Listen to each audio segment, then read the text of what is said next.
There we go. We just discovered. We are ready. Good afternoon, everyone. My name is Douglas A. Welton, and I am the chairman of the Charlotte-Mecklenburg Planning Commission. I'd like to welcome you to the January 12th work session of the Charlotte-Mecklenburg Planning Commission. We're meeting here today in room 280 at the Charlotte-Mecklenburg Government Center, 600 East 4th Street. For viewing by the public and the media, this meeting is being streamed live on the Planning, Design, and Development Department's YouTube page. Do we know how many people are watching us?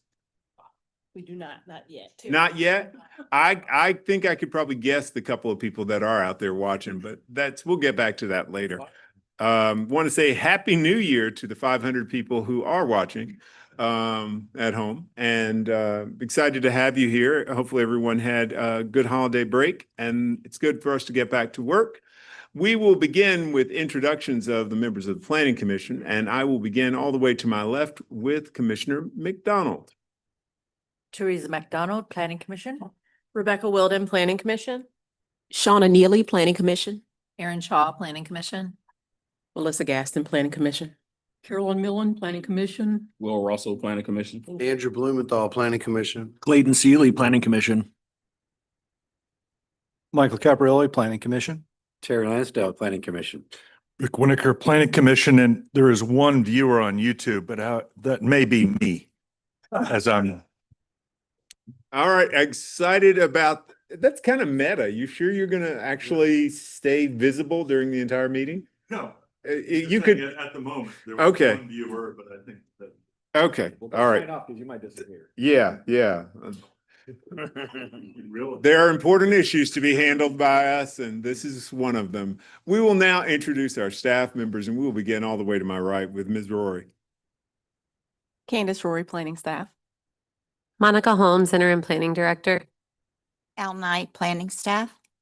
And we have a host of other folks from the planning department here, and we will leave them to just be acknowledged and thank you for coming to our meeting. How about that today? I hope you don't feel slighted.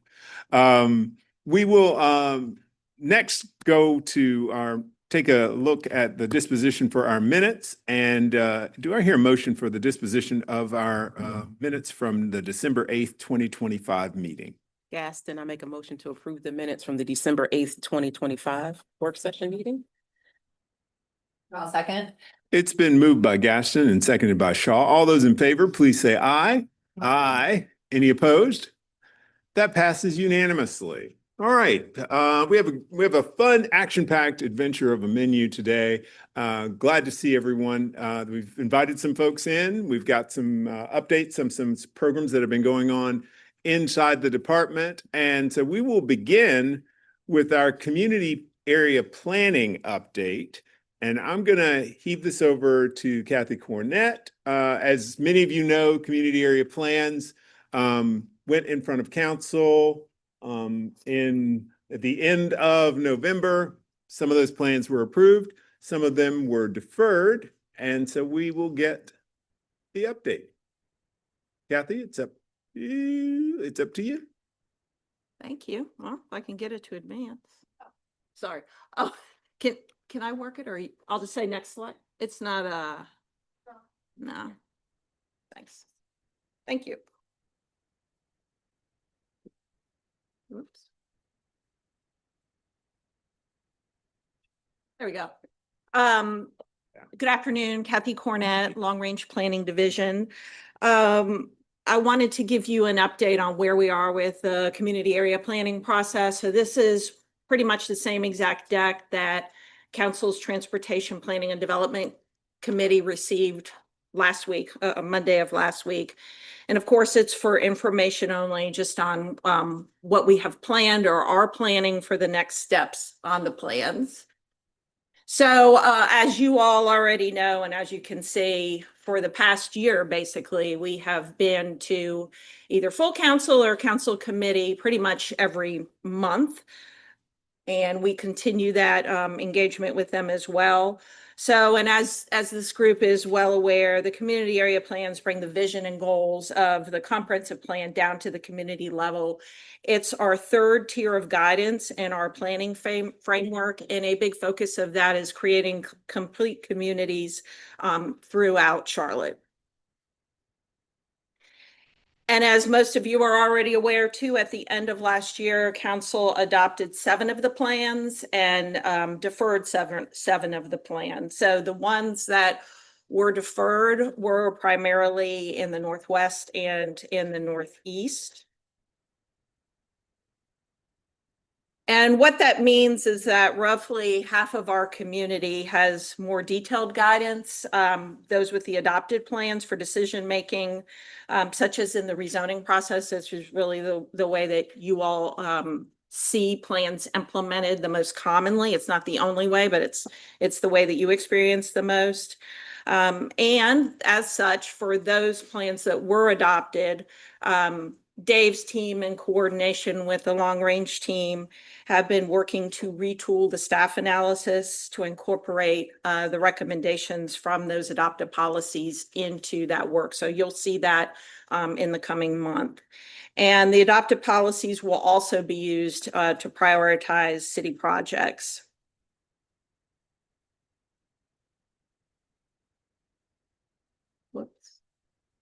So as next steps, we've been directed by council to continue engagement and education in the 7 deferred planning areas. This describes what that will look like. And in January, so right now we have, and really since the plans were adopted, we have continued conversations with small groups. You'll remember that we have a roadshow, a community area planning roadshow that's focused on education and getting down to the community group level. So we've actually have a couple of those scheduled for this month. So we are continuing that engagement, and we're gearing up for, in February, we'll host 2 in-person and 1 virtual engagement opportunity that we are calling a Neighborhood Coalition Assembly. And I'll talk a little bit more on that, about that in more detail in just a few minutes. And we're gearing up to go back to council in March for a decision on those remaining plans. So I think it's important to highlight a couple things here. The first is that you'll remember that the community area, that the comprehensive plan and the area plans include a vulnerability to displacement overlay. And you can see that in yellow on this map. And you'll also see the overlap with those plans that were deferred. So I think that's important to highlight, as well as similarly with the environmental impact data that we have. Both of these data sets, vulnerability to displacement and the environmental impacts, are new to our planning work. So that was a major new piece that we've been building upon from the comprehensive plan that we have incorporated into the area plans. So that's an important component of those area plans. And as you can see, the data from both of these impact areas, the displacement and the environmental impacts, has quite a bit of overlap with the plan areas that were deferred. So we've learned a lot in the engagement that we have done over the past 3 years, really, if you count the comprehensive plan going on 5 years. So we want to build upon the themes that we have heard from that engagement, and you can see 4 of the top ones listed here. So ensuring that the community understands the policies and plan implications, how the plans are used, ensuring that neighborhoods that are vulnerable to displacement are protected and have all the tools in the toolbox, ensuring that rapid growth is balanced. So we know that we're growing. It's not a question of if we will grow, it's how we will grow. And so making sure that that growth is balanced in terms of benefits and some of the other implications that come along with growth, and ensuring that environmental impacts from the past are not repeated through policies and programs as we move forward. So these are what we think the major components of those conversations that we will have in the coming months will be, but we will vet these themes with the community and make sure that there's nothing that we're missing. So as far as the Neighborhood Coalition Assembly, we are now in January preparing for that. As I mentioned, we're having ongoing neighborhood conversations, which we intend to do moving forward, even, once all of the plans have a decision made about them. We're designing a citywide survey that will be launching later in the month, and we're working on marketing and promotion and getting the word out. So the Neighborhood Coalition Assembly dates are February 12th, 17th, and 19th. Those dates can be socialized. We're finalizing the location for the 2 in-person opportunities, which will be the 12th and the 19th. And we're also working to design what that facilitated conversation looks like. And the themes that we think that we will be most likely discussing are neighborhood growth and change, and environmental impacts. And those conversations will be focused on getting to the root of those issues, seeing what could be missing, but most importantly, focused on actionable results. We're preparing for those meetings, as I mentioned, and the goal is that to advance us to a March 9th decision with council. So when I say facilitated conversations and actionable results, here are some examples of the types of questions that we'll be discussing at these meetings, where the idea is that we will have small group facilitated conversations around neighborhood growth. Do we need additional policies to manage growth in neighborhoods that are vulnerable to displacement? Do we need additional policy to sync growth with infrastructure? And in the environmental impact category, an example might be, do we need additional tools to ensure that environmental impacts are mitigated and not replicated? And so what all this looks like as a timeline, just again, we're focusing on engagement in these 2 months. So preparing for the assembly that will happen in February, while continuing to do small facilitated conversations, town halls, other types of meetings. We've updated the rezoning staff analysis, and you'll begin to see that incorporated. We will be at Council's Action Review on February 9th, and we'll share proposed changes sometime after the Coalition Assembly.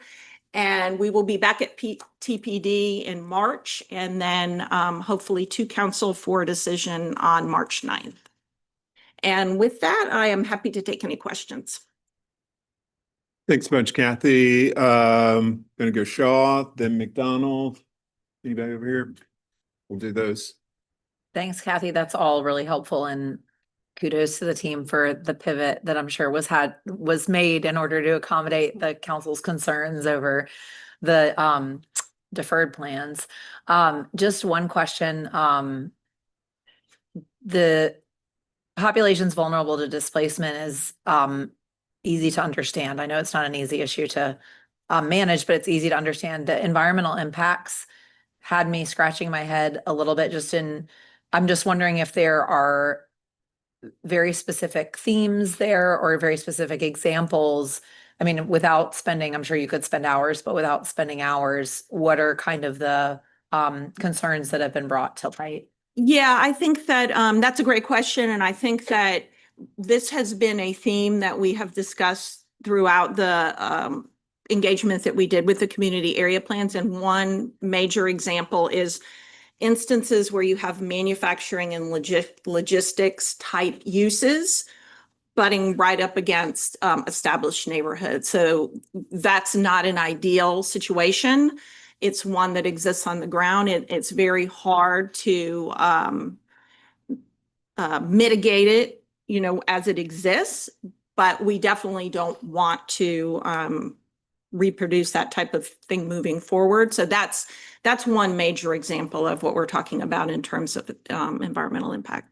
Thank you. So it's not necessarily like, are we taking trees down? Are we adding, bad things to the soil? It's including like sort of noise and quality of life pollution, I guess, which, so just meaning not just like chemicals and things like that, but just Right. overall living environment. I guess. Right, focused on land use, Got it. focus on Got the it. built environment. Right. Got Yeah. it. Okay, thank you. That's helpful. Kathy, wasn't that heat survey included in that same WADA stuff? A technical term, right? Yes, Yeah. the climate, the urban heat data that we have and that we had focus groups and a partnership with UNC Charlotte around, and also have been partnering with the Office of Sustainability in the city of Charlotte.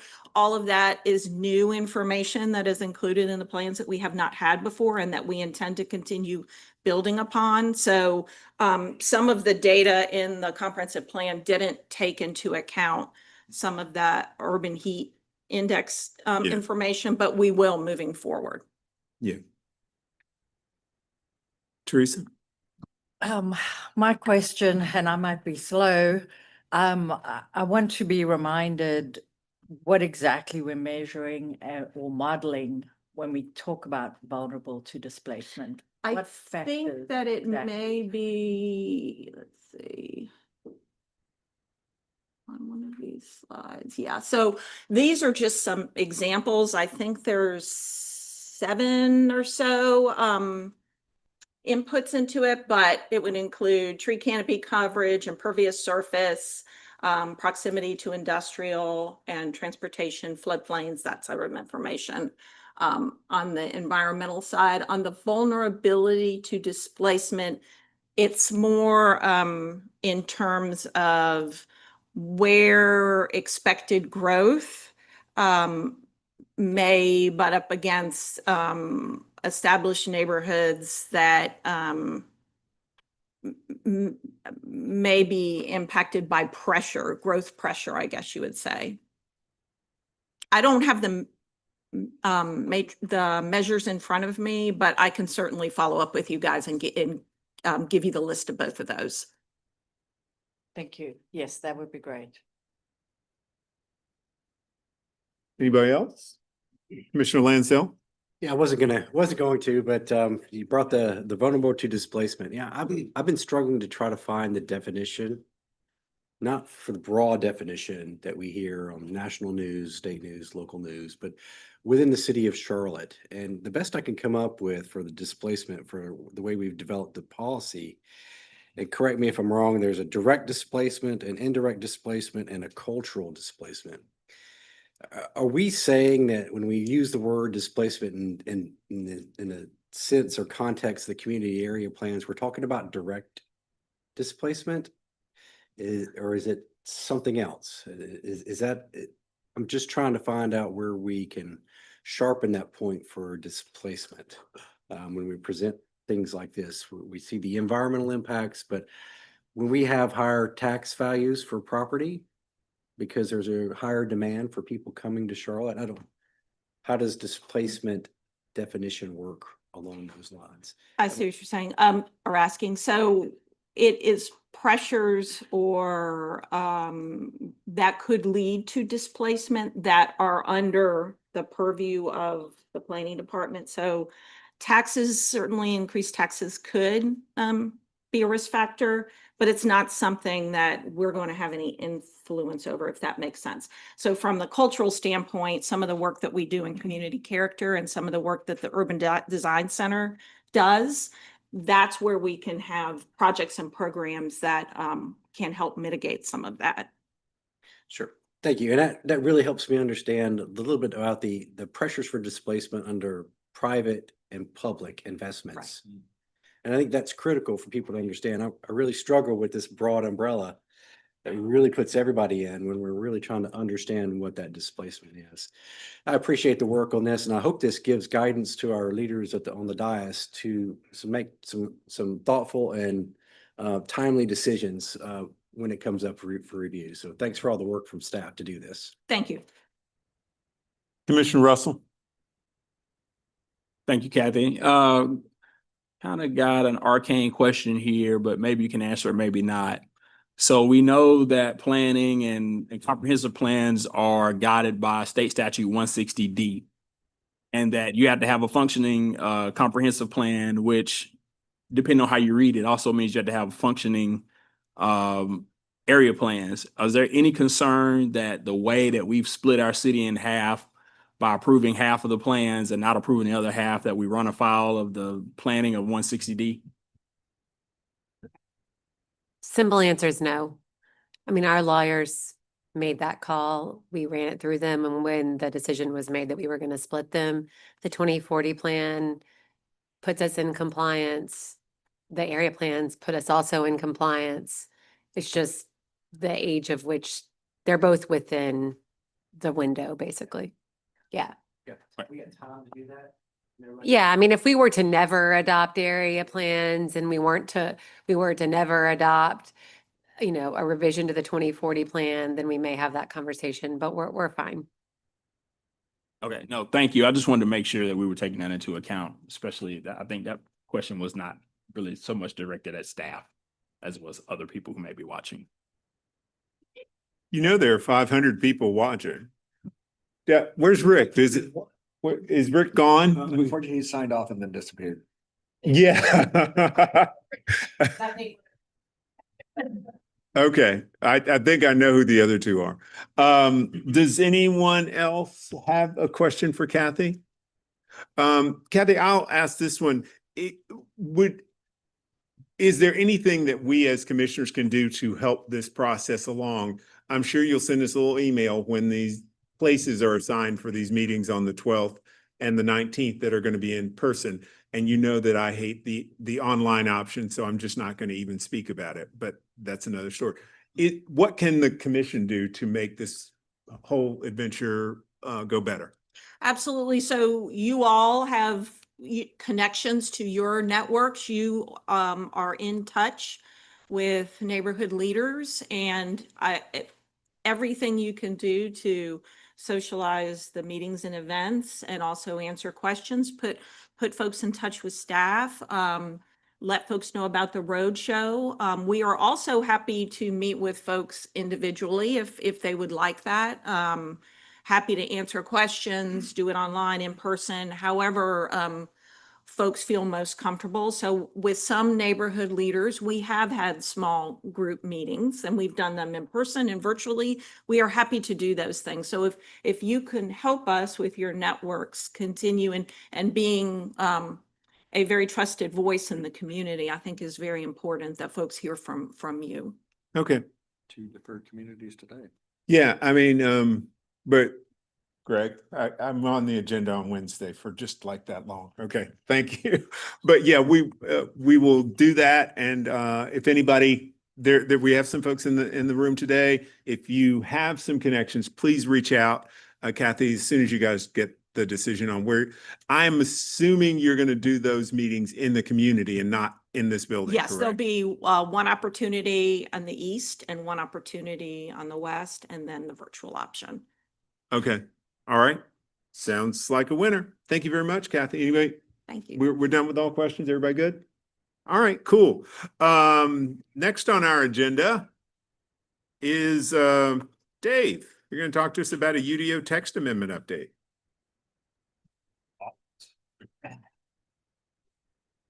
I said holler. I just lost my Hey. voice on Saturday. I want to say the other 2 people who are watching are Faith and Kevin, Oh, okay. in case we get questions that they may need Okay. some assistance on. It's, this modern technology has helped us have people here that aren't here. Right, That's it. right. So let's see, are we? Oh. Perfect, there we go. All right. So yeah, we're here to discuss the text amendment we've got filed 2025-118 as Kathy's presentation as well. This is similar to what we did with TPD last week. So, and both our virtual engagements, so we could probably do this in our sleep at this point. Again, just go over some highlights, the schedule for engagement, and then the schedule for the process for the text amendment as well. The next steps, questions, discussion.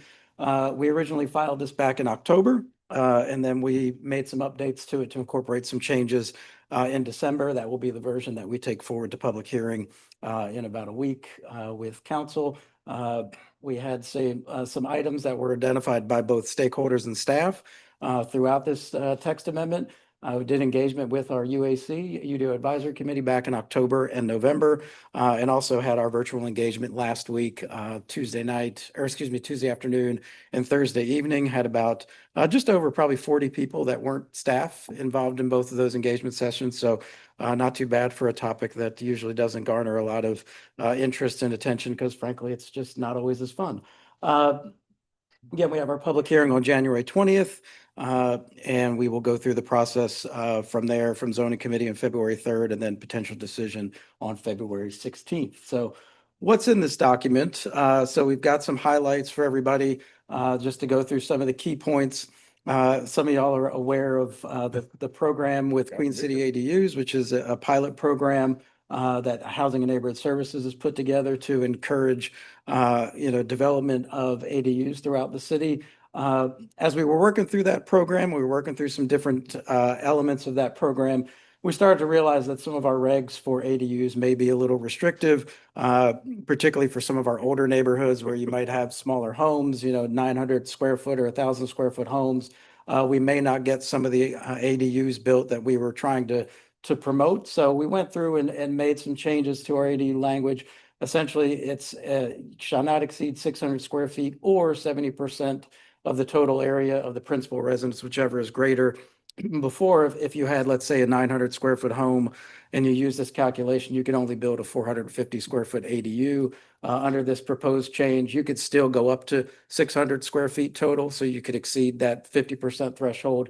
As long as you're not going over that 600 square feet. You could still build one as smaller as you want, but you could go up to that 600 square feet. So again, this should help some of our older, more established neighborhoods where you might have a smaller, base housing stock that want to take part in this and build an ADU. This gives a little bit more flexibility. In no case shall it exceed 1,000 square feet total. And those are for some of your larger homes. If they want to build an ADU, you're still capped at that 1,000. So we think this is a positive change, had really good feedback from both stakeholders and folks that we've talked to about it. So feel good about this change. We also made some changes to our outdoor markets are allowed to be located. These are things like permanent farmers markets.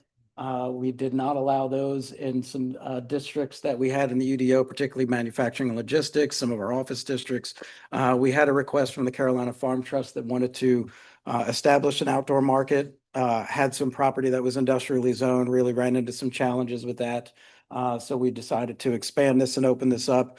We should help to see some improvement in access to areas where you might have some food challenges, or especially when it comes to fresh and healthy food. So we hope that this will be a positive change again to just open up some more opportunities for these uses to be established in some different areas throughout the city. So again, we think that's a positive change and had good feedback from our advisory committee on that one as well. One of the other changes that we had made, again, this was in partnership with our solid waste team, was to add some additional language that clarifies and provides some additional guidance and flexibility for when solid waste service would be required and provided. This is based for, again, duplex, triplex, and quad developments based on the number of units.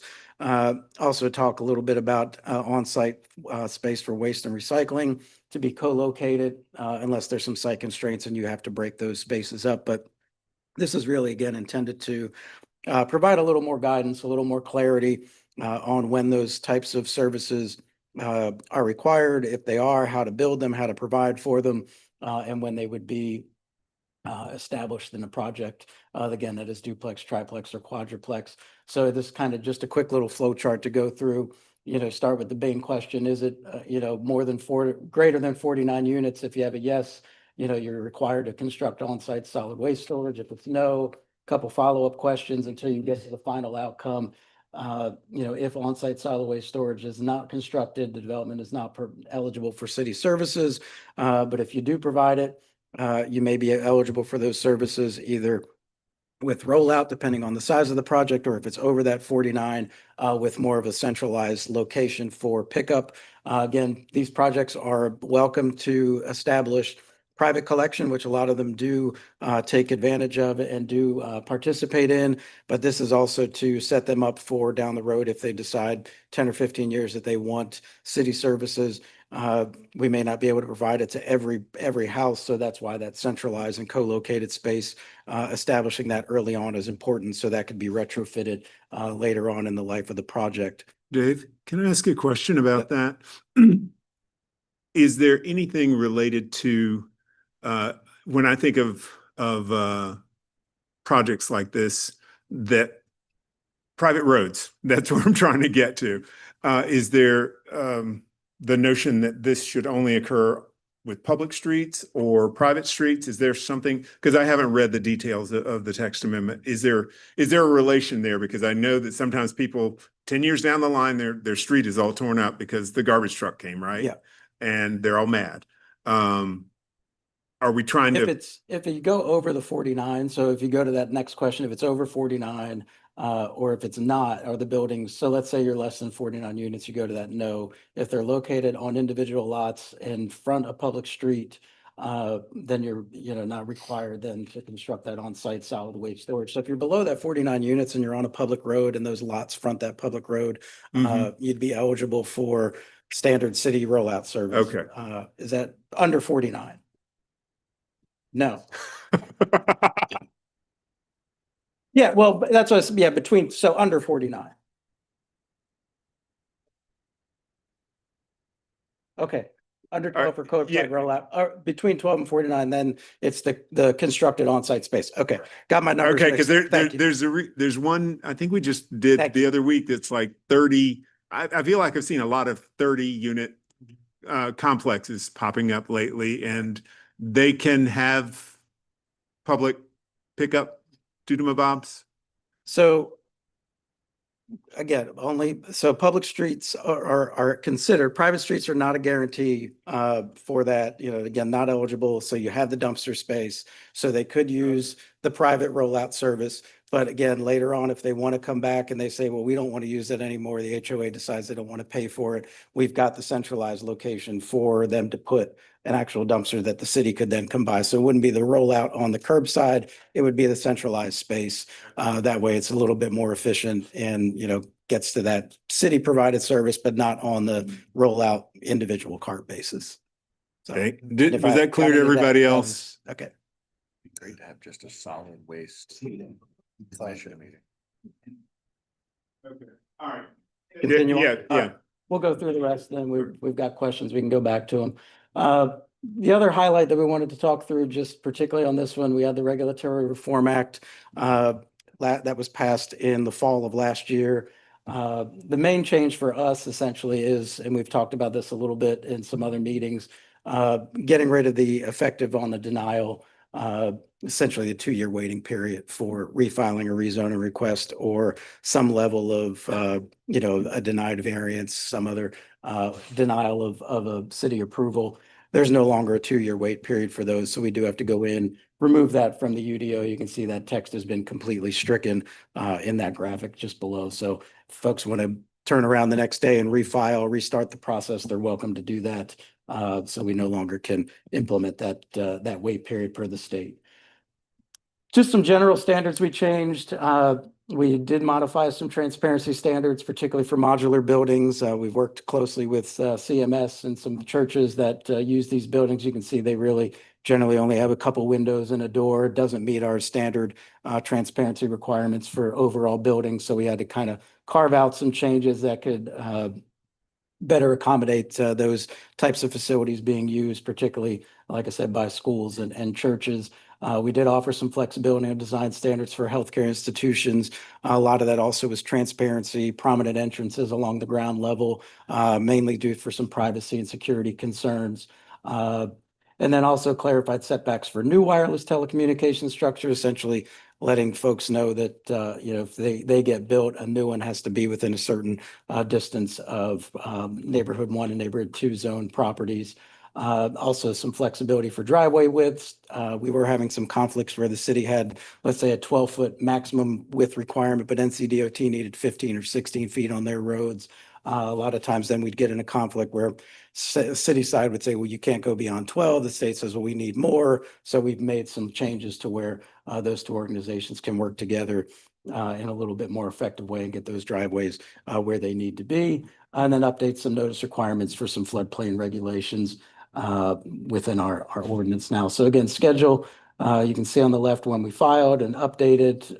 TPD update was last week along with our community engagement. Public hearing will be on the 20th. All goes well. Zoning committee on the 3rd, council decision on the 16th.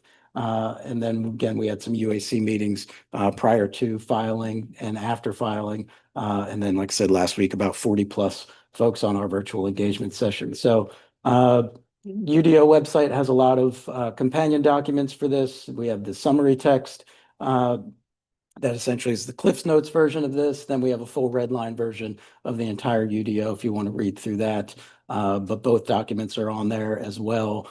So please take advantage and take a look at those because they are both, the summary documents are really helpful tool just to kind of get an idea of what's in there and what articles have changed. So with that, we'll take questions, discussions. We do have some folks in the room. If we do have more solid waste questions, I can probably answer a whole lot better than me. So then we will take any questions you might have for us. Thank you very much, Dave. We got any questions from anybody? Commissioner Lansdale. Sorry, No. going to try to go back. I didn't want to interrupt you, but on your first one on the auxiliary dwelling units, was there a good conversation about lot size to be included in this as well? Not lot size, because essentially they'd be allowed on whatever lot they're sited on currently.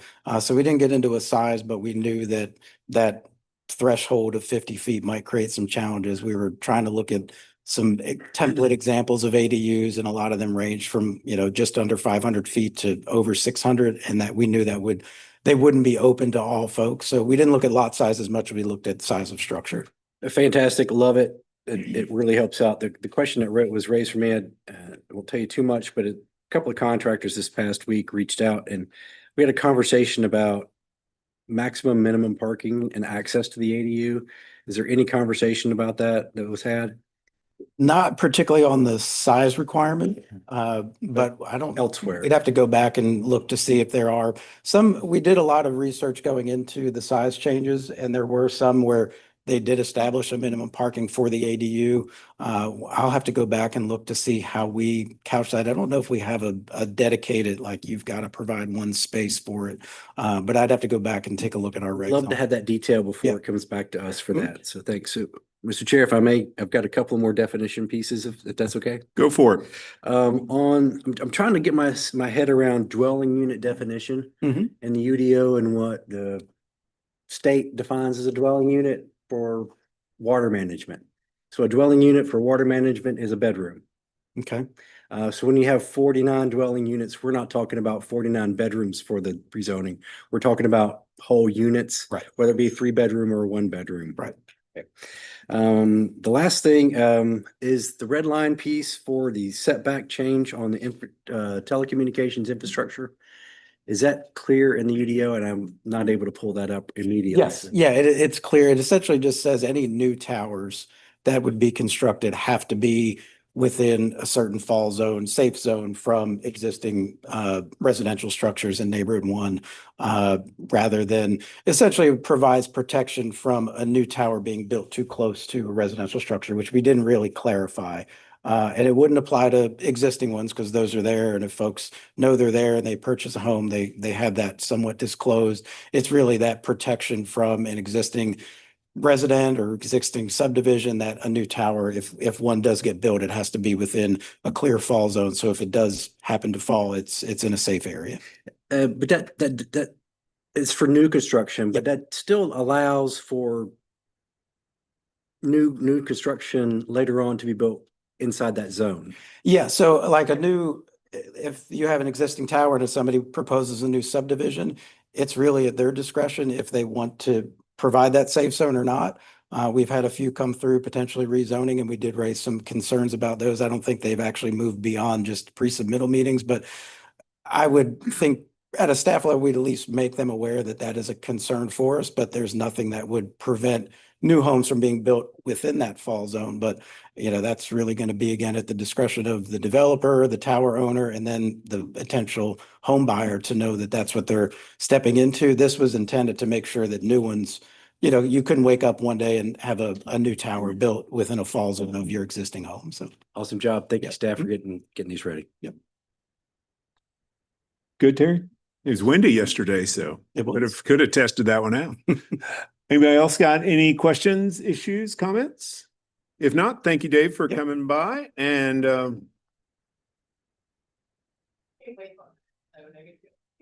you and your spreadsheets. Yeah, I love your spreadsheets too. It makes you you. Thank you. All right, folks, we are now going to do a neighborhood roundtable, and our roundtable is going to be a little bit smaller than we had originally intended, but I'm excited to bring in some folks because all of us, I think, at one point in time or another, have roamed out into the community and gone to a community meeting or gone to just somebody's neighborhood meeting. And what I'd like wanted to do was I originally invited 4 or 5 neighborhoods from around town to come and just give us a little bit about who they are. And then they can ask us questions. We can ask them questions. What things do you need from the planning commission, the planning department, that sort of stuff. But we've got 2 folks here with us today. We've got Rob from South Park area neighborhoods and Greg from Charlotte East. And since I see the South Park slides are up first, I guess, Rob, you're on the clock, my friend. Thank you. So good afternoon, everyone. My name is Rob Albeck. I am the Vice Chair of SPAN, which stands for the South Park Association of Neighborhoods. I am also the Treasurer of the MSD for South Park Community Partners, so the business side and the residential side. I'm only going to talk about the residential side today. We were formed back in 2017, coming out of a ULI study that was done that said that the residents as well as the commercial really needed a centralized representative organization for the community. What we found is a whole bunch of us would be going to rezonings and we were asking the same things, but we were also having to try to educate people on that particular, not in my backyard kind of thing. We are not an anti-growth organization whatsoever. We are all about livability, walkability. We know there's going to be growth. We want it to be quality. We want it to be fitting to the neighborhood. You talked about this a little bit. Our biggest challenge in South Park is the fringe. We have a very dense business district, and it keeps wanting to go out into the neighborhoods. And we understand that, but that gets back to displacement, which you were all talking about right at the beginning. We have 13 people on our board, a very diverse, talented group of individuals. We have over 35 neighborhoods. There are 43 neighborhoods that surround South Park. We have 35 of them as members. We're not into money, charge a limit of $100 a year to join our organization.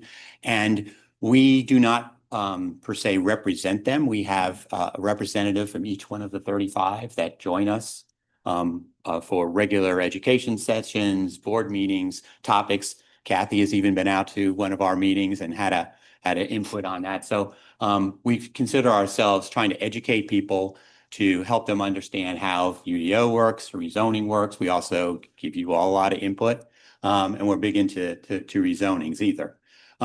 We've established ourselves sort of with 3 different committees. One sort of about organizational, and that's administrative type things. The other is about placemaking, and the third is around transportation. Those are really 2 big committees that work on the relative topics to them. And then last, we always have a permanent director on the South Park Community Partners. That's part of the deal that we made. And I happen to be that right now for a 3-year term, and then there'll be somebody else. So let's go try and go to the next one. Too sensitive. So this is just to kind of give you an idea of South Park and the various neighborhoods are. So all those in black, like Brook here, Markdale, or Picardy or whatever, those are all homeowners associations or condo associations that are our members today. The blue in the middle is the defined business district of South Park Community Partners. That's where we tax ourselves. The people inside of that tax themselves, and the municipal service district is about. It's Rick's fault because he signed off of YouTube. Thank you, Rick. Which raises about $1.7 million a year, and we have a full-time staff of 4. Adam Rue is our CEO of that organization. As I mentioned earlier, but I just reiterate, our main focuses really are around walkability. So if you go out and ask our residents what they want walkability, they want green space, they want public safety, traffic congestion, and they want quality development. Education would be that. We don't get into the education estimate. We don't get into, and we'll talk about rezonings, but we don't get into architecture or anything like that. That's for the developers to determine. We're more in the neighborhood of land use is what we're really interested in. I think most of you are familiar with South Park. Let's see if I can do this. No, I'm going the wrong way. But just to give you some idea of a visual, in 1966, South Park was basically a dairy farm owned by the Harrises at the time. And over time, here we are in 2024, what it represents. So South Park in itself, as far as the city is concerned, is a very significant economic engine. It's the second largest employment base in the city at 32,000 people, has over 5.5 million square feet of office space and almost 2 million square feet of retail space. Most people think of South Park as the mall. The mall is very important.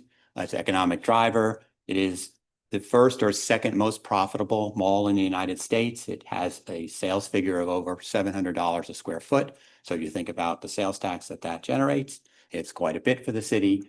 It's a main employment base, but I'm just looking at that. That's only this little part. All of this other is some retail, but it's a great deal of office space. 20% of the Fortune 1000 companies in our city reside in South Park. Those 32,000 workers every day, about 30% of them live within about a mile. The other 70% are commuting in to it. All right. We're also transportation. Mostly we have a major bus terminal in South Park underneath the mall. No rail, but transportation is also very important because it's relative to traffic congestion. And we started our own out of the MSD. We started the Skipper, which for some of you may know is part of the mobility presence that we're trying to do. It is unbelievably successful. It's doing about 6,000 rides a month. If we had more money, we could even have more cars. And we really, if you ask the residents, I'm out all the time talking to homeowner association, but they all say, can you make the zone bigger? So that big mobility pen and sales tax we just passed, we want to move on that.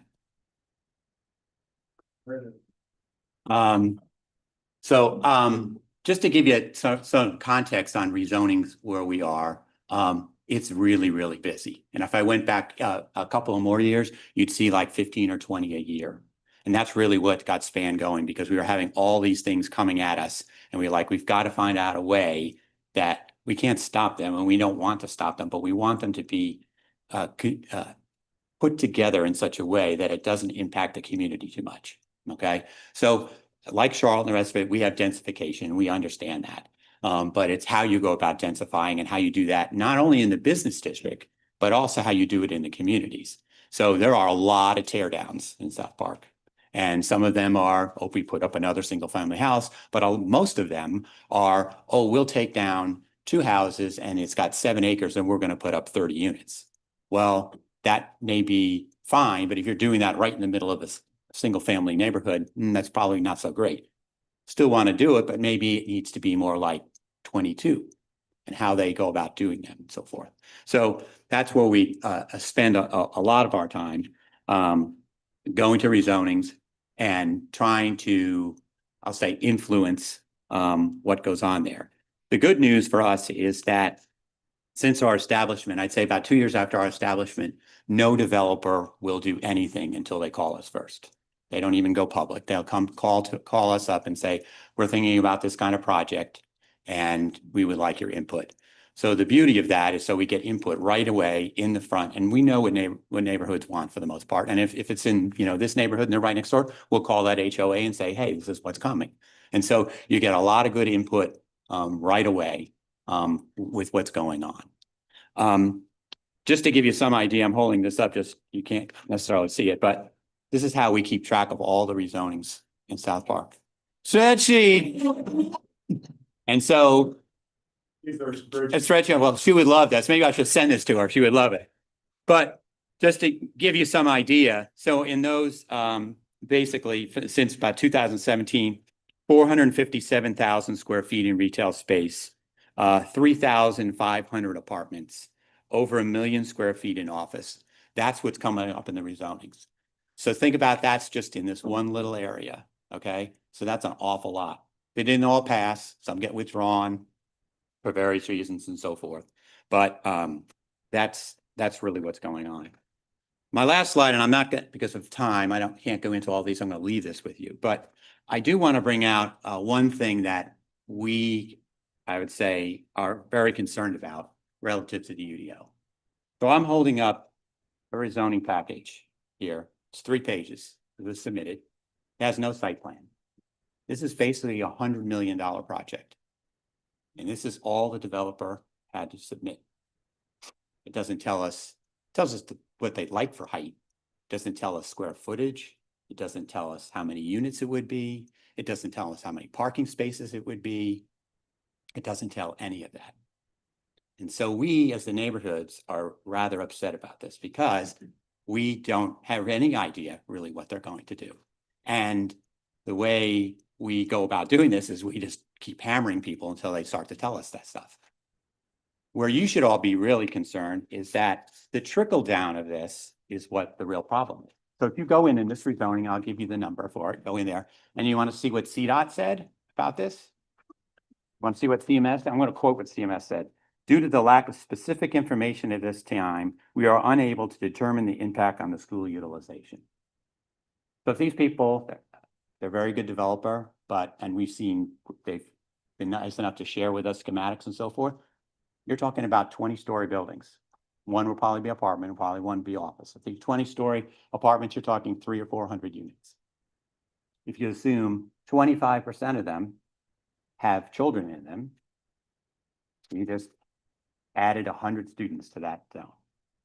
So and then if you go to what the transportation comments were, there weren't any because they don't know what the traffic count is because they don't really know it's going to be built. And because of that, they make no comment and say, we'll wait till permitting. Permitting is way too late. That's not acceptable to us because I can tell you in this, we've already talked about it needs a traffic light. It's on a major artery, Carnegie, right by the mall. And you're never going to be able to get in and out without it, particularly if they build an office building. So I have others up here, but I'm not going to go into deep in. But I thought it's just a really good example of where the UDO isn't really helping us. We understand you want to streamline, we get all that, but there's got to be more transparency to that.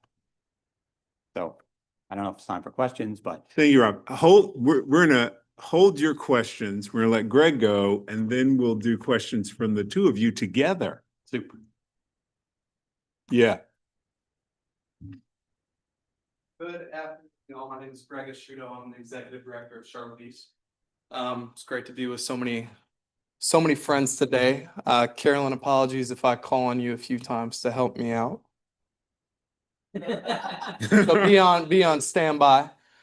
So Charlotte East, we are a community development organization that was actually founded by the city of Charlotte in 2002 to steer the redevelopment of the Eastland Mall property. And we're almost there. We're almost there. We kind of serve as the conduit between nonprofits, small businesses, neighborhoods as well. So we are an operational team of 1. We began our operations side about 3 years ago. We're able to switch to do this full time. We work in 3 buckets: community engagement, so holding monthly community meetings, working really with nonprofits to connect residents to direct programs and services. Economic development, we do partner with one of the parties bringing the sports complex to Eastland, which I'll get to in a minute. And we do a lot with our schools. So we have 16 CMS schools within our footprint, and as part of a comprehensive community development org, we want to ensure that we include our public schools within it. So our footprint is what we are actually bringing back. Some of the verbiage from 20 years ago is the greater Eastland area. Because when we talk about East Charlotte, we can talk about Plaza Midwood, we can talk about 45. We need a very direct and specific indicator for what our geography is. And as you can see, I hope you guys can see, and I'll make sure that I send this out afterwards, but our demographics are quite different from the rest of the east side. Our AMI is roughly household incomes about $27,000 lower than the county average. The metric that I point to pretty frequently to give folks an understanding of really the socioeconomics is our percentage of our residents who receive food and nutrition services is roughly 1/3 of 67,000 people who live in our footprint. I do have a number of neighborhoods in apartment complexes over here that I wanted to highlight, but we have about 15 really established neighborhoods that are very active in our footprint, and about 15 to 16 apartment complexes as well. Briefly on the, because the bulk of this is going to be about pending developments and things that we're very excited about, but I wanted to give a snapshot of our small business ecosystem right now. I'm incredibly proud of the work that our entrepreneurs are doing. We have one of the most thriving small business ecosystems in the city. Last year, we had 14 small businesses open with foreclosures. We anticipate 6 more coming on board this quarter, in addition to some that are going to be announced tonight at the council meeting, which I'm very excited about. Our 10 square mile footprint, we have roughly 420 independently owned small businesses. You can see that number is about 140 corporate chains, but we also track the number of what the city identifies as quote unquote undesirable businesses: gambling, tobacco and vape, payday loans, and pawn, about 42. Our vacant storefronts are low. It hovers around a little bit less than 10% of our overall footprint. Pending developments, I wanted to really share this snapshot because within the next 18 months, this community is going to significantly change. And by 2030, we're going to be looking at a completely different ecosystem. So we have really 4 massive projects coming on board and then 2 parks that I wanted to highlight. But Eastland, I'm going to give you some standalone slides on what's coming, what that's going to look like. You can see Eastland is right there in the 1. Katie Blessing Center is the number 2. For those of you who are not familiar, that's roughly a $76 million youth behavioral health center that's going to be coming on board in phases beginning this year. It's the state of North Carolina's largest youth behavioral health center. Looking at about roughly 250 median wage jobs coming on board by the end of the year. The Umbrella Center is roughly, again, 250 jobs coming a little bit further down Sharon Amity. Going to be one of the nation's finest domestic violence resource shelters. And then with Eastland combined, that's about 1,000 jobs that we're looking at coming on board by 2027 with roughly median income of $65,000. I do want to highlight Spark Central as well, the 3. This is going to be our opportunity hub for the East Side. It is a project of the Latin American Chamber of Commerce, which is going to be a workforce development hub, really supporting our entrepreneurs in that space, giving them training space, giving our economic development nonprofit partners co-working space to really boost that specific part of our community. Now, Eastland, I know this is a super blurry graphic, but for those of you who are not familiar and who have not been around Charlotte for 25, 30 years, this is our anchor. I mean, this is what we've put all of our chips into fixing. The city purchased this property in 2012, knocked it down in 2013, and we have been without an economic anchor since. So when you talk about a generation of missed economic opportunity, this is why we're a little bit further behind in terms of our community development, our economics, and really why some of our socioeconomics are what they are. I was just over at the site this morning, super exciting. So you can see in the bottom left area, we have 75 income restricted senior apartments that came on board in the fall. We have the 4.5 acre county park, which is extremely excited. We're stoked about that. If you're familiar with the original Eastland logo, that's our logo. We're turning that into a 20-foot splash pad for kids. It's going to be concrete blasted. Super excited when we talk about placemaking. I'm very proud of that project. We have the 2 market rate.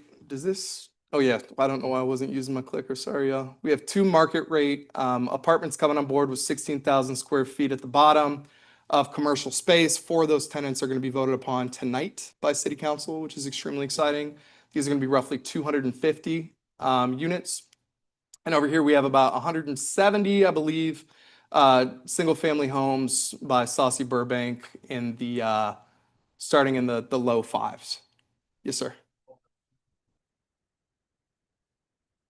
They are, but I got in trouble for using that word the other day. So yeah, but I don't understand it. So we'll go with subsidized. Yeah, because essentially it is, and it's a pilot program that the Economic Development Department is really looking into, is how do we make spaces more affordable on the commercial side for our small businesses, because that is one of the biggest things they continuously lift up, no matter what part of the city that we're in, is we need commercial spaces that are affordable. 10 years. Yeah, and the terms are different for each, but I believe they start at 5. I'm gonna botch this. I'm gonna get an angry phone call. 5 years, and then with options that go up to 10. Yeah. Yeah, and it's extremely exciting. Yeah, so and I'll tell you, the tenants, the tenants that are gonna be announced tonight, well, they've already been announced. We're gonna have a coffee shop by Manolo Higher Ground. It's gonna be a second concept, a gelato shop, a Latin dance studio, which is gonna be a great space activator, and a hair salon suite, which is gonna really kind of serve as an entrepreneurial hub to get folks out of renting booths and into kind of some entrepreneurial patterns. Now, the granddaddy of it all, this is what we fought for very hard and very publicly 3 years ago now, is a sports complex. Now, this is a very interesting project that is a combination of partners. We're looking at a 100,000 square foot sports complex managed by Edge Sports, estimated annual impact to our geography of 76 million by first year of operations in 28. They're already booking out full years of tournaments, getting things on the schedule. They want to make the Charlotte. They have 15 of these facilities, the company that they operate nationwide. They're all profitable. They're all above board. So this facility, in conjunction with 6 soccer fields privately managed by Charlotte Soccer Academy, and hopefully some interesting developments that we might be able to share in a few weeks. But this is what we're looking at right now. Traffic to the site, anticipated new annual visitors, 1.1 million. So we're looking at a drastically different ecosystem than what we're dealing with now. And I did want to note some of the challenges that are raised both from small business owners, from neighbors. Some of these that we do share these, some of these we do not share these same concerns, but I did want to ensure that I presented this to the commission today. Number one being the continued concentration of housing trust fund and low-income housing tax credit properties. We do, I don't know if y'all know this, outside of TOD neighborhoods, we do have the highest residential density in the city of Charlotte, this specific footprint. So the continued concentration of HDF, LIHTC properties, there are all these yellow dots on the map do reflect properties that have received those investments and those public dollars in the past 5 years, I believe. We have 2 that I think are coming to you guys in the next few months as well. And one thing that I always have to note when I speak about these, our geographic footprint with our schools actually do have the highest concentration of students coming from low socioeconomic census tracts in the city of Charlotte. And at one point when I ran the numbers, this was pre-COVID, it's the highest concentration of students coming from low socioeconomic census tracts in an urban district in the state of North Carolina, was in our specific footprint. So to give you an average number, Garinger High School, for example, 95% of the students come from low SES census tracts. West Charlotte at that time was roughly 81%. So it gives you just kind of a comparison. Number 2, and this is not unique to our community, but aging infrastructure ill-equipped to meet existing vehicles per day and proposed density. That 1.1 million site visitors to Eastland per year. If you ever go around the east side, Sharon Amity, Central Avenue, Albemarle Road, anytime between 3 and 6 p.m., it's deadlock traffic. And something I'm excited to talk about with folks in the future as we flesh out exactly what MPT is going to do over here. And from a planning perspective, what we consistently hear is stronger regulations needed around tobacco, dispensary, and vape shops, fish arcades, and one thing that is not directly hit our footprint yet, but is happening a little bit further east, data centers, particularly the need to have more prescribed conditions as they abut residential, and not just being blanket put in CG. So with that said, thank you all. Appreciate it. Thank you very much, gentlemen. If you guys will hang out there, we will just do some Greg. questions because Clayton's already got his hand up. Does anybody, who's after Clayton?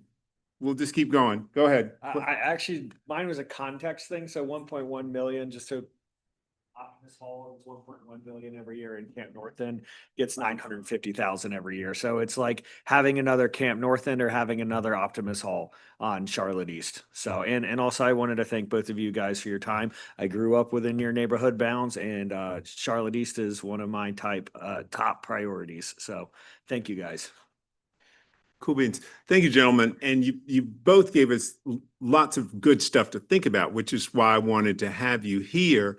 Rob, tell us a little bit more about so the UDO fixed everything. I'm going to just go out and say that. And is that a laughter of support? Yes. All right. But when we go out, oftentimes we will hear this thing needs to be changed. This thing needs to be changed, blah, blah, blah. You had a list up there. I don't know if we can either go back to your list or, what are the things that the number one or number two thing that you'd have us do differently? Well, the one I talked about is a lot more disclosure in whatever the rezoning application is. I mean, to the point that I use is a little bit ridiculous, but if you're going to $100 million project, you've got to tell people a lot more about that, because the trickle down of all the infrastructure needed for that, everybody needs to know. And based on they're a little limited comments, but they're like 5 of the departments that come back and they don't know what to say because they don't know. By reading that, you can do that.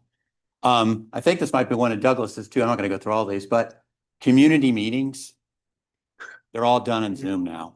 The developers have learned that they can usurp the public by doing this. We've had 2 where we couldn't even get into the chat to ask questions. And that's just wrong. I mean, it's supposed to be a community meeting. We're supposed to be able to ask questions and so forth. They don't come on camera. They're just hiding and they're just doing it defunctory.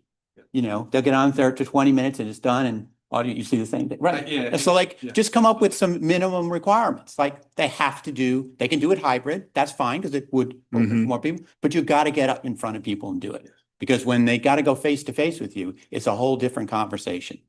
And also just minimum disclosures on those kinds of things.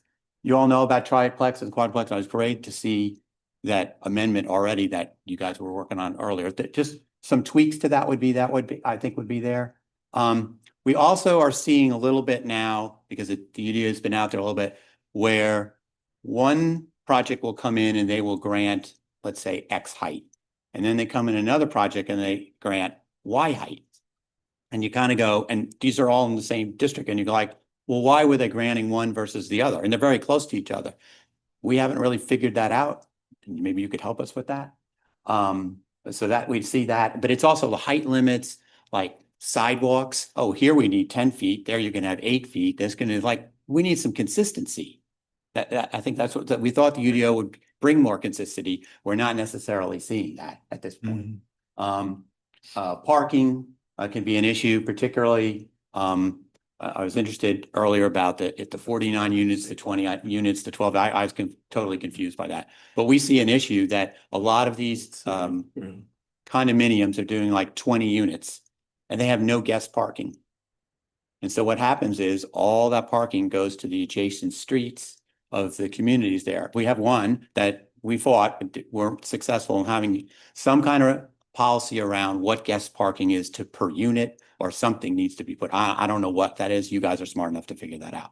But something like that, that's what affects me. When you see 20 cars parked down the street, and that's without a party, that's like every day. Then somebody there's not even a space for like the air conditioning guy to come and do it. He parks his truck in the middle, he goes in the street and he walks down the street. So there's just little things like that we see. And I wanted to add one thing that you were mentioning about the community meetings. What we've increasingly found to be frustrating is the lack of updates on the rezoning website about public meetings. We have 2 that particularly in District 5 right now that these public meetings have already happened. Some of them were in early December, and the website still is not updated to reflect that a public meeting even occurred, right? So for me, as I'm not specifically neighborhood-centric focused, I rely on neighbors to call me because I can see the rezoning sign and I can see the website of when the rezonings are, but unless I reach out and call the developer directly, which I have done in situations like when is the community meeting happening, neighbors cannot access that information. We just saw this happen last week with a rezoning, with a Crosland rezoning, where the Zoom link, you had to email the developer to get the Zoom link. But the only way that you found out that data was because the council rep pushed it out, or some neighbors got mailed exactly what to do. So it's just like the ability and the transparency there. And I'm not putting that on Crosland. I just think it was a communication issue that is not unique to that specific rezoning. Like it's been across the board that we have heard. I don't know if that's something that y'all are running into as well, but it's been pretty frustrating. Now, Greg, Eastland. Yeah. Big. How do the neighbors react to, and it's kind of been coming in pieces, it wasn't like all the bees came and then they left, but it's coming in pieces. How do the neighbors that are in existing neighborhoods around that, how have they reacted? Have they felt like they got the information they needed to know that this part is being done here, this part is being done there, et cetera? Oh, I will say over the past few months, the communication has been improved drastically than where it was. I think now it depends on where you're at, in which parcel of the development, how some of these units are being marketed and coming on board and their availability. The visibility has not been super high within the existing community. But we do our best as essentially a quasi public information office to get the information out to communities and neighbors. But, from a city perspective about what's happening, there has been improvement over the past few months. I will say that, but previously been a lot in the dark. Okay.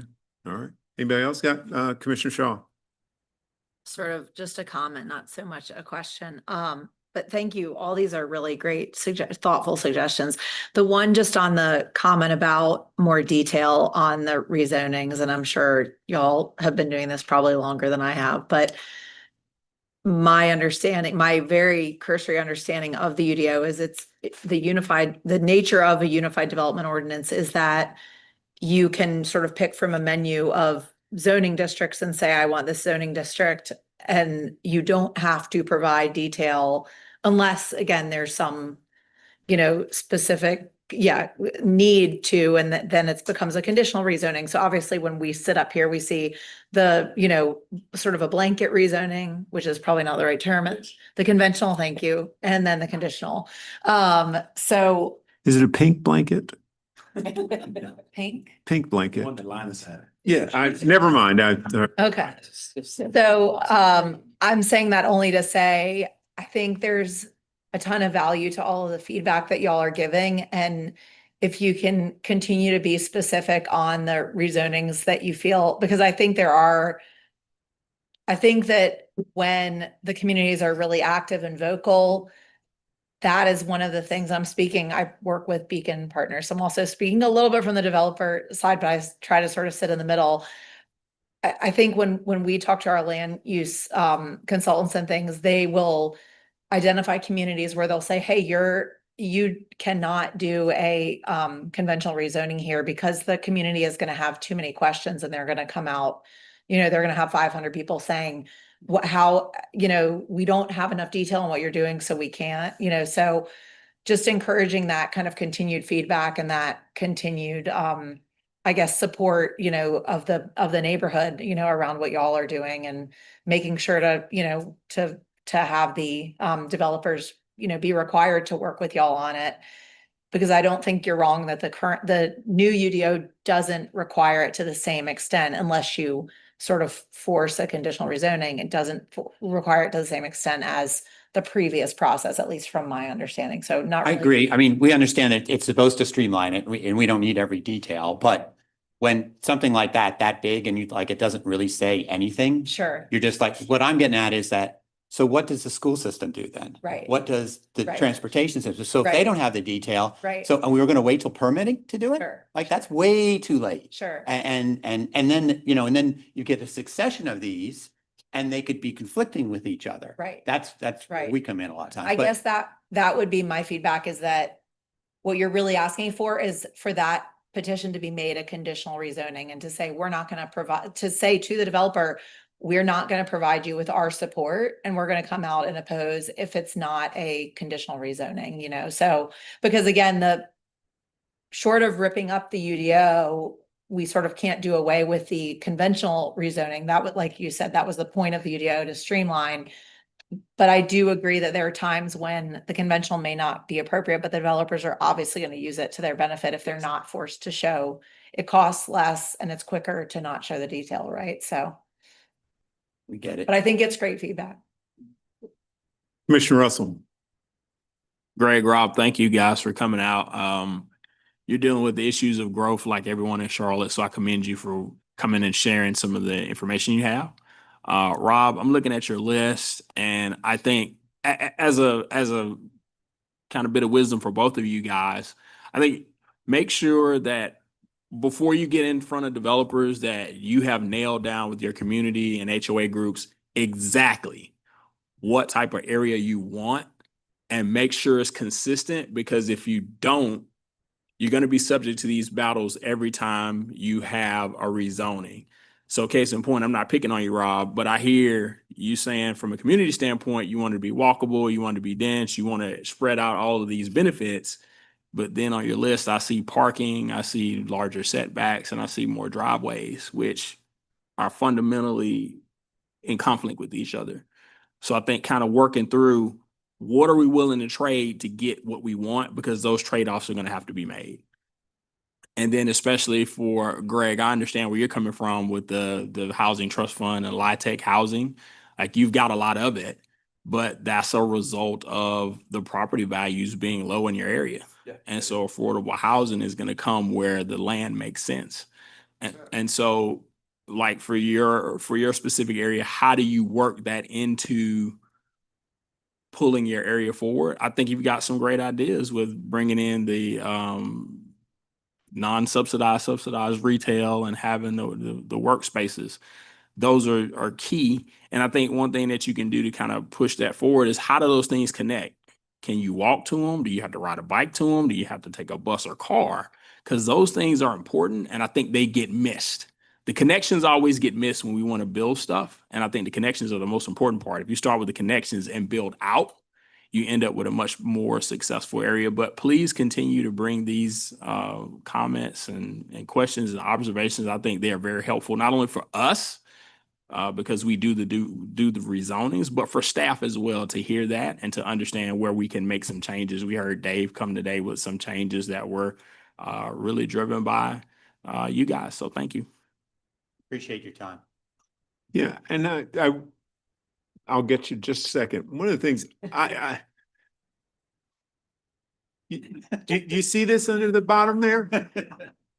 That's what this is. Yeah. Now Greg has a meeting second Wednesday every month that's online, and he talks to folks in the community. And I guess I've been hanging on that meeting most of the last year or so. And Greg, I brag on you when I go around to other communities. I say, Greg has this little map and it tells you where all the businesses are and all those good things. And I wish everybody in the city had that, because it is so cool. All right. Now, they're doing things in their neighborhood to make their neighborhood wonderful, what it wants to become. I go to the South Park meetings every once in a while. You guys, I don't know when you meet, but I say, Hillary is the meeting, and I show up. Yeah, that sort of stuff. And one of the things that I think will help, and we need to do this with more than just the neighborhoods that are in the room, but every neighborhood in the city, is I hope that we're making a relationship here that you guys feel like anytime you have an issue and it's something that becomes red hot, and even before it becomes red hot, you can throw it to somebody on the planning commission, and we will try to help you work that issue to the satisfaction of your neighborhoods. That's what we're here for. So that I wanted to put in. But now I hear Becca has a question. Yeah, so I definitely hear y'all on the wanting more information for things, because that's actually how we ended up getting the Truist sign, is that they literally just put a box on the rezoning and said insert logo here. Literally. Yeah, oh, and Wells Fargo too. I forgot about that. But they're never mind. I'm gonna keep my mouth shut. Corporations pay for politicians. Anyways, but yeah, I mean, some things, so I'm not on zoning right now, But I know something that I found really helpful is when like groups would come to us like before we even had the presentation. And so like before public hearing, like we were already hearing from folks because then that gave us leverage to then go talk to the developers to be like, hey, so like you heard at public hearing that they want this and I agree with that. So, you know, give me something. Sure, and one piece of that though, that does make that difficult, because I do agree, Mhm. is when we've got public hearing in a week and the website isn't updated. Yeah. You know, so community, which is currently what we're going through with one rezoning. Yeah. And that makes it very challenging to organize, to get, and it's not even to organize in opposition. Sometimes I feel like we're confronted with developers who are consistently saying, when I've heard it levied against me multiple times, that we don't want Greg in the room because he's gonna push back. Like I've heard that, and it's like, that's not always the case. It's about information sharing and ensuring that our community knows what's happening next to them so they can be engaged civically. But to your point, I think that is excellent, but it's just about that information piece has to be done consistently. It has to be shared promptly. Because if we're used, like for the rezoning website. Oh, the rezone, that's what I was gonna ask. Sorry, that the city updates, yes. Mhm. I would just add to that, like there's one that was rezoned, that was put out there before Christmas and it's still not up on your website. Yeah. And I know what it is, and I talked to the developer and I'm like, how long does it take? If they filed it, it should be within a week. It should be up there. And it puts people up when you see the sign, right? And then people Yeah. who take time out of their day to want to know what's going on, when you immediately hit that one roadblock and then you call X, Y, and Z and they're like, well, call them. I mean, nobody, it's like you're consistently running around, and sometimes like, and I will say this for us, sometimes like it happens often enough, you start to be like, well, is this intentional? You know, and it's kind of where we're at with some of these right now. Yeah. And I think just making sure that y'all have a good relationship with staff as well, because I think that's like the most important thing. Because honestly, I think the staff is like a godsend here. Whether you agree with them or not or whatever, I just think like having a respectable relationship with staff is like number one paramount. So, yeah. And I would say your city council person. Yes. Very, very important. Yes. I mean, and both of you have new city council people. We do. Have you had, I mean, I saw Kimberly at one of your meetings. We've had her, but we've met with her before she even ran.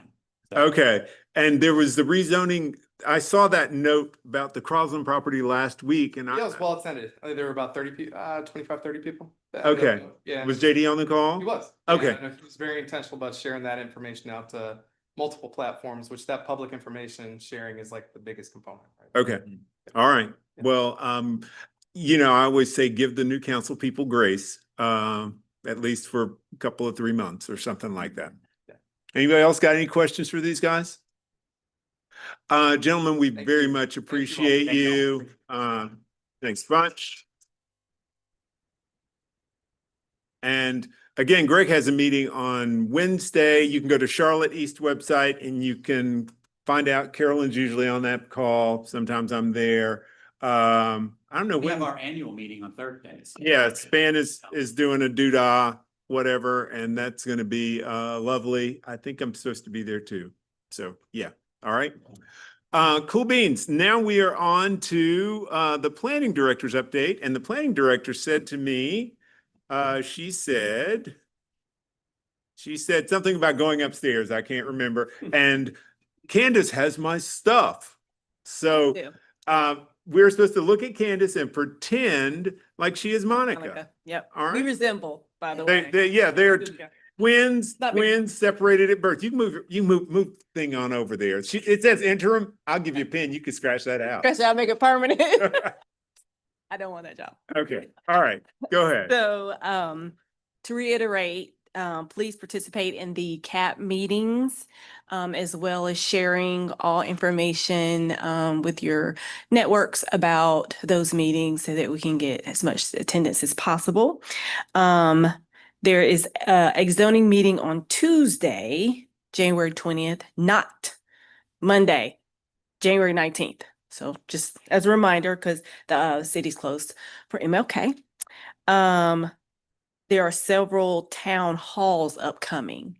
So please look out for those. They're being scheduled currently. And it's always good to be in attendance or aware of those as well. Can I ask if you guys could send out Yeah. from to everybody? Because all I know, I think I know Malcolm's is like the 24th. And I didn't know who else, you know, they all kind of plot them, but they don't send us a note unless we find it. But if you all have some info that's inside about how these are going to fall out, Yeah. then we can pick the ones that are closest, you know. Maybe I'm the only one that picks the ones that are close to me, but you know, that I'd love to have us all have that on our agendas or for the next month or so. That'd be Okay. great. Yeah, Thank As you. soon as we receive information, I'll go ahead and have. Thank you. They'll That'd be forward great. that out to everyone. And then the last thing is that the city council retreat is January 26th through the 28th. And I think it's streamed online if you guys want to watch that, if you're interested in watching that, get some information about that as well. Or go to Asheville, that's correct. If any of you watched it before, Every year. it's hilarious. It is. It is entertaining in a way that you never thought you'd find entertaining. I'll just go with that. All right. Are you done being Monica now? All right. I'll be me for a minute and we will roll around the table and we'll see. I know that there were apparently some holidays between the last time I saw you guys and now. So my expectations are not high. But Commissioner McDonald, would you tell us what you've been up to for the last month? Relating to planning. Relating to planning. Well, working on community area planning and figuring out how we can help in the Dorada area with the north, middle, and outer geography. As well as the new transit board, trying to follow those developments as well, because we figure some changes will be coming to our area. And that's all I have. All right. Thank you very much, Commissioner Wilden.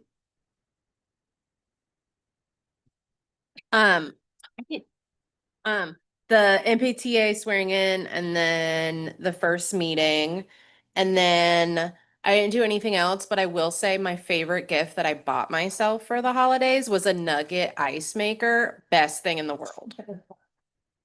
That was not on my bingo card, but I'm It's so good. so happy.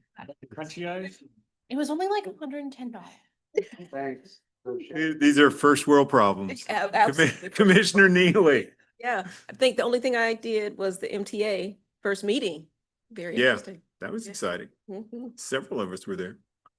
I did not do anything specific for the commission. I did spend some time with some multifamily developers, just learning a little bit about the environment they're facing on both leasing and development. So that was They're informative. not doing anything around here, are they? No, not right now. Not right now. Not right now. Commissioner Gaston. So I attended not in person, but online. I've been watching those MPTA meetings. Very interesting, just to see. I can imagine sitting in that room. I was just like, it's too many people in there and nobody knows who they are. I'm just saying, they got to say the name. You're like, no, who are you? Okay, so, but that's no shade, Clayton, no shade, but. And then just did some community meetings. So, the North End, we had a community meeting in December. It was a holiday party / community meeting. So, we got plenty of people for that because, Food and and drinks. Yeah. right. And gifts and prizes and all that kind of stuff. And then, I've also been following Teresa with the Dorada, community meeting. So that's good. I try and attend that one every month. So, yeah. The Dorada call that you do, Zoom call, when is that? If you will send that out to everybody, I mean, Okay. just so that some other folks may want to get on that, just to know what's going on that side of town. It's very interesting. It's Yeah. very interesting. It's the first Thursday at 9 a.m. Okay, if you send us I'll a send it. note, yeah, that'd be great. Commissioner Millen? I attended 2 rezoning virtual meetings. One of them, you could not get into the chat, which was disappointing for many of the community members that were on there. And also, like Greg was saying, we're hearing more and more complaints about community meetings automatically being virtual because it seems to be a controlled situation blocking out the community. So that's feedback we're getting. And then I attended virtually the MPTA meetings because like you, I couldn't be in that room with all those people. Most of what I spent my time was helping Teresa on Dorada matters and the trying to get these area plans approved because it's just been the bane of our existence, considering that the areas in which are affected are the ones that are seeing the most growth, and they're the ones without any guidance, which was done on purpose because you know what? When you want to run on fixing something, you have to break it first so that you can fix it and just continue to break it. So that has been an annoyance that we hope will be solved here shortly. That was for nobody in particular. I think nobody heard it, right? Commissioner Blumenthal. Been out of town actually a lot over the last month, but when I've been in town, a lot of meetings around naturally occurring affordable housing and tapping into the Affordable Housing Trust Fund to help make that more appealing for a variety of current owners, investors, and exploring partnerships about how to preserve as much of that as possible. Well, Greg's not here anymore, but largely in, whether he likes it or not, based on his presentation, largely in his kind of service area. So it's been very enlightening.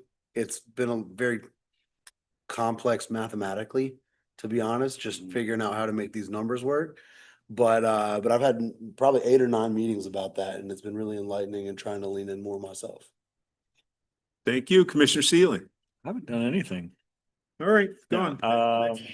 At our first 2 meetings of the Metropolitan Public Transit Authority, not including our swearing in, so kind of 3.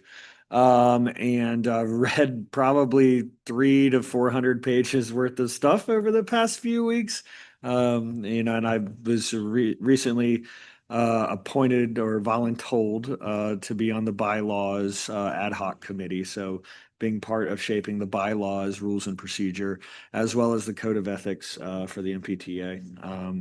And then I've been helping a couple of aspiring entertainment developers navigate what will be the zoning code that they are going to be part of and give them some pointers. And a few other things here and there. Also still spending some time with the NODA Neighborhood Business Association, although I did resign from there so I could balance this and the MPTA. But anyways, that's it. Probably something else that I've forgotten, but yeah. Gabrielle. I was excited to see Tim Porter here, and I need to go track him down because I've got some more questions about tree save areas. I've been working with a few HOAs that have wanted to expand their tree save areas. We just worked with one community in Trees Charlotte to plant 15 trees there in a community area, and we got a landscaping developer to come in and do a lot of work for us. So that's about it. I'm the Lorix, speaking for the trees. Cool. Commissioner Lansdale.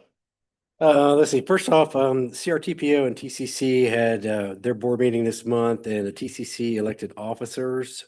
But one thing I want to update you on, but I wasn't able to find the information, but our representatives for council are Driggs and Anderson, so I don't know whether that's going to change with their new committee assignments. So I'll keep you informed on that. I also met with 2 independent contractors, as I mentioned before, on ADU designs. That came out of nowhere.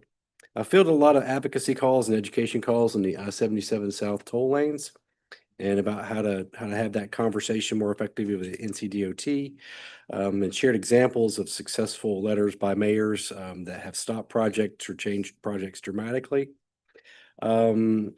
The one kind of 2 other kind of fun things. I was at the Carolina Thread Trail Forum, in which I met with many of the folks who are on our rezoning petitions, like Land Design, ESP, WSP, all those folks were there and had great conversations about what our region looks like for non-roadway transportation and recreation and development opportunities. And lastly, I invited this group of monks who are walking from Texas to Tennessee. So we are on the list in case they come to Charlotte, up 51 and on Carmel Road. I don't know, we don't know their route yet. Yeah. But but we did invite them for lunch and to have them host at our home and in our neighborhood. But I do want to remind everybody that on the second day of their trip, they experienced what I consider some of the worst violence that anyone can face, in that a monk lost his leg because a driver failed to respect the responsibilities of the privilege of driving and ran over the pace vehicle, and that vehicle then ran over the last person in line.